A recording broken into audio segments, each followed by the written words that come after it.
that Merry holidays, everyone. You know, every year I write to Santa informing him of all the shit that I want him to buy for me, and every year he snubs me. But this year I actually got a response.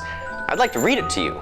Dear human 5,626,130,004. It's crazy that you never stopped believing in me. I mean, it's literally crazy. Did your friends not tell you I'm just for children? You must have not had any friends. Because your life makes me sad, I've decided to write back for once to throw you a bone.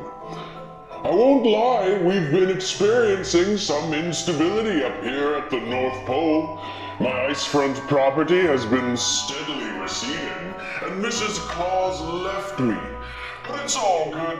You gotta let a hoe be a ho ho ho, you know what I'm saying?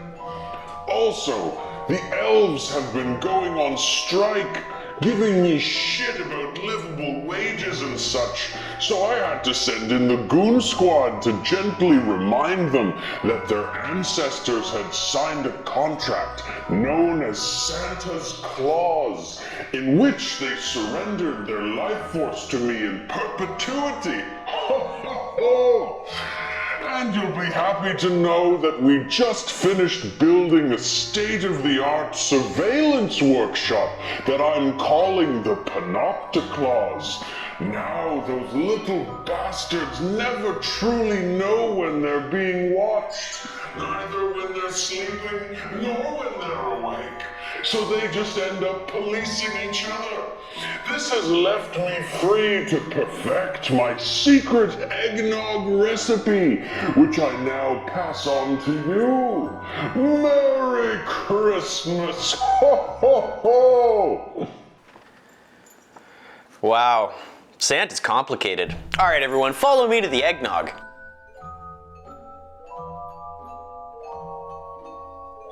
Alright everybody, first step in making Claus's secret Christmas nog is to dissolve about a quarter teaspoon of salt into 7 cups of milk and slowly bring it up to about 160 degrees Fahrenheit. While that's happening, crack 7 eggs into a bowl and whip in about a half cup of sugar, shake by shake until incorporated.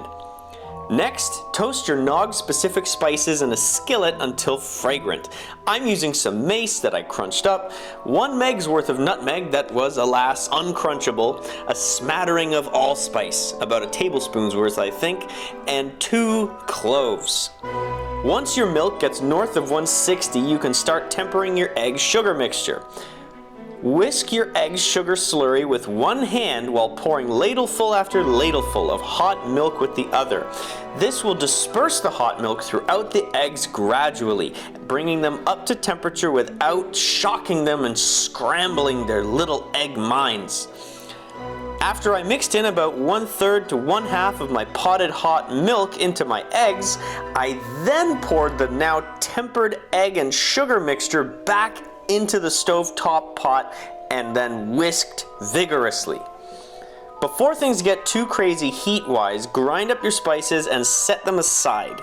Then cut and gut a vanilla pod and scrape out the caviar as shown here.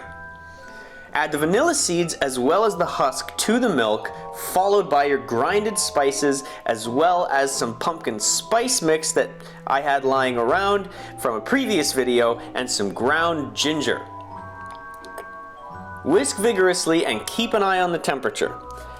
Next comes the long part. This stage of eggnog making can be compared to other activities like fence painting, wall watching, line waiting, or even bureaucrat speaking in its degree of mental stimulation. You want to keep it between 160 to 170 degrees Fahrenheit for anywhere from 30 to 60 minutes while whisking pretty regularly. This distributes the heat and prevents the nog from scrambling. It is a necessary sacrifice, so I won't judge if you opt out at this stage and settle for the store-bought sweetened runny jizz variety. Once you pass that hurdle, all that's left to do is strain out the solids and then let the mixture drop to room temperature and then stick it in the fridge.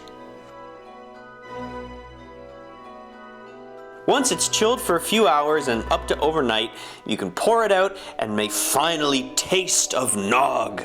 Even using the whole egg, not just the yolks, and also only milk, no cream at the end. It still came out rich and thick as a rancher's daughter. I think that's probably the result of the prolonged simmering time. Then sprinkle on some more pumpkin spice mix or just ground cinnamon for photogenic purposes, and bam! You've got yourself Claus's secret Christmas nog. Well, here we are. Let's try Santa's secret Claus nog.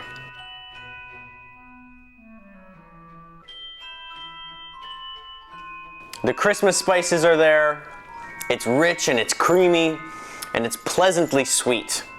Makes me feel like I'm in a chalet with a roaring fire.